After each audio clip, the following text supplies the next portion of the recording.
کلام مقدس میں سے آج کی تلاوت زبور نمبر 27 اس کی 7ویں آیت سے 14ویں آیت تک۔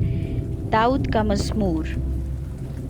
اے خداوند میری آواز سن، میں پکارتا ہوں، مجھ پر رحم کر اور مجھے جواب دے۔ جب تو نے فرمایا کہ میرے دیدار کے طالب ہو تو میرے دل نے تجھ سے کہا، اے خداوند میں تیرے دیدار کا طالب رہوں گا۔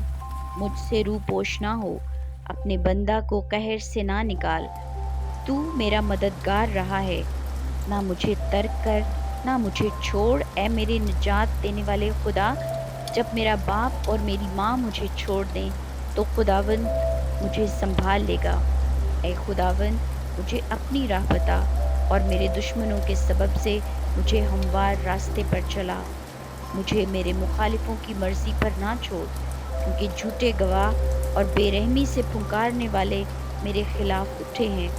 اگر مجھے یقین نہ ہوتا کہ زندوں کی زمین میں خداوند کے احسان کو دیکھوں گا تو مجھے غش آ جاتا۔ خداوند کی آس رکھ، مضبوط ہو اور تیرا دل قوی ہو۔ ہاں، خداوند ہی کی آس رکھ۔ آمین۔